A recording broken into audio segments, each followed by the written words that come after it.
19 अप्रैल को प्रथम चरण का मतदान जो है वो होना है। ऐसे में बात करें अगर पश्चिमी उत्तर प्रदेश की, तो पश्चिमी उत्तर प्रदेश में बहुजन समाज पार्टी की क्या कुछ रणनीति है, इस पर बातचीत करने के लिए वरिष्ठ पत्रकार और चुनाव विश्लेषक अमरेंद्र कमल जी हमारे साथ हैं। अमरेंद्र कमल जी से बात करेंगे। अमरेंद्र जी, कैराना पर ठाकुर प्रत्याशी मायावती ने उतारा है, सहारनपुर में मुस्लिम प्रत्याशी है, मुजफ्फरनगर जो बगल की सीट है वहाँ पर दारा सिंह प्रजापति, क्या कुछ मायावती ने प्लान किया है और क्या समझ रखते हैं आप इसको?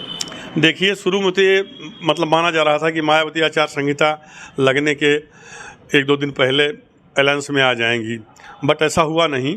और मायावती बहुत सूझबूझ की नेता हैं, 4 बार इतने बड़े सूबे की सुल्तानी कर चुकी हैं, तो उन्होंने कोई कच्ची गोली नहीं खेली है। और ख़ास तौर से जो ये माना जा रहा था कि बहुजन समाज पार्टी भाजपा की भी टीम है, उस खोल से बाहर निकलने का मायावती ने प्रयत्न किया है। मसलन आप देखिए, पश्चिमी उत्तर प्रदेश में ही तो मुजफ्फरनगर सीट काफ़ी हॉट सीट है। सन 2013 में दंगे के बाद एक खाई खिंच गई थी हिंदू और मुस्लिमों में, तो जो पिछड़ी जातियां थीं उन्होंने भी भाजपा को वोट किया। और 2014 में, फिर 2019 में भी भारतीय जनता पार्टी के संजीव बालियान इस सीट से विजयी हुए। लेकिन इस बार मायावती ने भाजपा का जो कोर वोट बैंक है उसमें सेंधमारी का प्रयास किया है। अब दारा सिंह प्रजापति की जहाँ तक बात है, मुजफ्फरनगर सीट से बसपा ने उनको उतारा है। प्रजापति समाज के करीब 1.5 लाख वोटर हैं मुजफ्फरनगर में, और 3 लाख दलित मतदाता हैं। तो अगर मुसलमानों को ये लगता है कि दलित और प्रजापति के साथ अगर हम प्लस हो जाते हैं तो भाजपा यहाँ हार जाएगी, मुस्लिम मतदाता उसी को वोट करते हैं जो भाजपा को हराने की स्थिति में है। और वो स्थितियाँ जो हैं हर सीट पर पैदा करना चाहती है मायावती, कि मुसलमान किसी पार्टी विशेष की तरफ, यानी कि समाजवादी की तरफ ना ही जाएँ, जहाँ बसपा मजबूत है वहाँ उनको वोट करें। और ऐसा होगा बागपत से लेके बलिया तक। अभी आप देखिए, आजमगढ़ में भी उन्होंने एक बहुत पुराने नेता जो संजय गांधी के बड़े करीबी रहे, अकबर अहमद डंपी को उतार दिया है। गुड्डू जमाली चूँकि सपा में आ गए थे, तो वहाँ भी उन्होंने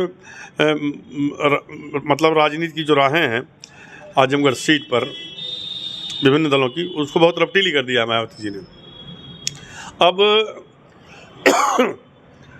कैराना में ऋषिपाल राणा को राजपूत बिरादरी से उतार दिया गया है। इसके पहले ये माना जाता था कि नहीं, इकरा काफ़ी मजबूत स्थिति में है, लेकिन वहाँ भी पेच फंस गया है। और इसी तरह से आप देखिए, मेरठ में देवव्रत त्यागी को बहुजन समाज पार्टी ने अपना प्रत्याशी बनाया है। मेरठ हापुड़ सीट पर 10% त्यागी समाज के लोग हैं। और त्यागी समाज का ये मलाल है कि पश्चिमी उत्तर प्रदेश में हमें कहीं हमारी बिरादरी का कोई उम्मीदवार ही नहीं है, तो उसका एक मैसेज जो जाएगा वो पूरे पश्चिमी उत्तर प्रदेश को, त्यागी समाज को प्रभावित करेगा। और आप देखिए, त्यागी समाज के लोग काफ़ी मुखर हो गए हैं। तो ये भाजपा, इसके पहले त्यागी समाज भाजपा को बम पर वोट करता रहा है। हालांकि त्यागी समाज को बहुत तरजीह दी है। पूर्वांचल के जो भूमिहार समाज के लोग हैं, मनोज सिन्हा को राज्यपाल बनाया है, यहाँ से ही अश्विनी त्यागी MLC हैं और मंत्री पद भी दिया गया। तो इस तरह से, लेकिन एक जो नया समीकरण बन रहा है वो भाजपा के कोर वोट बैंक में चोट पहुंचाने वाला है। अब आप आइए बिजनौर सीट पर। तो बिजनौर सीट पर वो रालोद के कोटे में गई है, जो कि भाजपा का सहयोगी दल हो चुका है अब। तो वहाँ से चौधरी जयंत ने जो मीरापुर के विधायक हैं संजय चौहान, उनके बेटे चंदन चौहान को उतारा है। तो चंदन चौहान गुर्जर बिरादरी से हैं, और वहाँ से मायावती ने जाट बिरादरी के विजेंद्र चौधरी को, जो मेरठ के रहने वाले हैं और बड़े बिजनेसमैन हैं, उनको उतार दिया है। तो यहाँ भी भाजपा के कोर वोट बैंक में सेंधमारी हो रही है। बागपत सीट पर आप देख लीजिए, तो बागपत सीट जो है, ऐसा पहली दफ़ा है जब चौधरी चरण सिंह के परिवार से इतर किसी को यहाँ से उतारा गया है मैदान में। नहीं तो सन 84 में जब इंदिरा जी की हत्या हुई थी, तब भी बागपत के लोगों ने चौधरी चरण सिंह को जिता करके दिल्ली पहुँचाया था। उसके बाद से लगातार अजीत सिंह केवल एक बार सोमपाल शास्त्री से हारे थे, बाकी वो जीतते गए। लेकिन 2014 में उनको हार खानी पड़ी, और फिर आगे जैन भी पिछले चुनाव में हार गए थे वहाँ से। इस बार राजकुमार सांगवान, जो कि पार्टी के संस्थापक सदस्य हैं, उनको मैदान में उतारा गया है। लेकिन वहाँ से गुर्जर समाज के एक हाई कोर्ट में एडवोकेट थे, उन्होंने चुनाव भी लड़ा था दिल्ली से, विपिन बंसल नाम है मेरा ख्याल है, जो गुर्जर समाज से हैं, मायावती ने उनको वहाँ से उतार दिया है। तो ऐसा पूरा प्रदेश में वो कर रही हैं।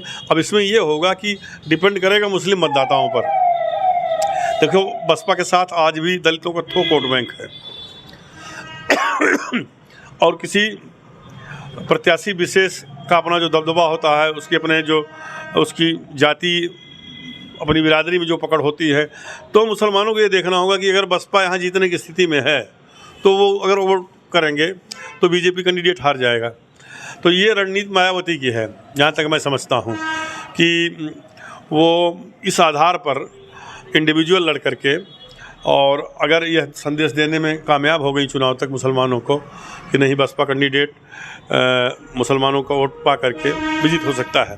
भाई दलित यादव बिरादरी केवल 9% है, लेकिन YM समीकरण पर मुलायम सिंह जी अपना 3 बार वो भी मुख्यमंत्री बने, सन 2012 में पूर्ण बहुमत आया। अब अखिलेश की कमजोरी ये है कि लगातार उनका लोग साथ छोड़ रहे हैं।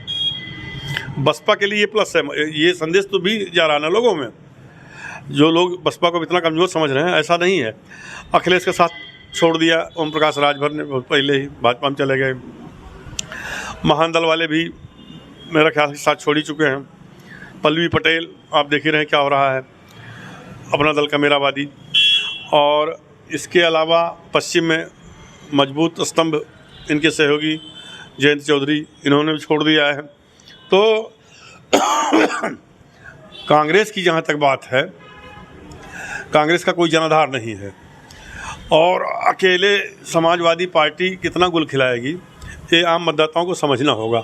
और बसपा प्रत्यक्ष या परोक्ष रूप से यही संदेश देना चाहेगी कि समाजवादी पार्टी के साथ पिछड़े वर्ग के लोग नहीं रह गए हैं और केवल यादव बिरादरी या फिर मुस्लिमों का एक बहुत बड़ा तबका अगर उनके साथ है तब भी कोई गुल नहीं खिलने वाला है। वो हमेशा मतलब यही उनका संदेश देना है कि मुस्लिम अगर आ जाते हैं बसपा प्रत्याशी के साथ तो भाजपा की राह कठिन हो जाएगी, यानी कि कमल को कांटा लग जाएगा। ये है कुल मिलाकर मायावती का जो रणनीति है इस चुनाव में, लोकसभा चुनाव में, खासतौर से उत्तर प्रदेश को लेकर के, वो यही है जो मैं समझता हूँ। तो ये थे अमरिंदर कम्बल जी ने, काफ़ी बारीकी से उन्होंने रणनीति समझाई है बहुजन समाज पार्टी की। साफ तौर पर कह रहे हैं कि कहीं ना कहीं बहुजन समाज पार्टी इंडिया गठबंधन के साथ साथ भारतीय जनता पार्टी की राहों में कांटे बिछाने का काम भी करेगी। TV9 यूपी के लिए सहारनपुर से विकास कपिल।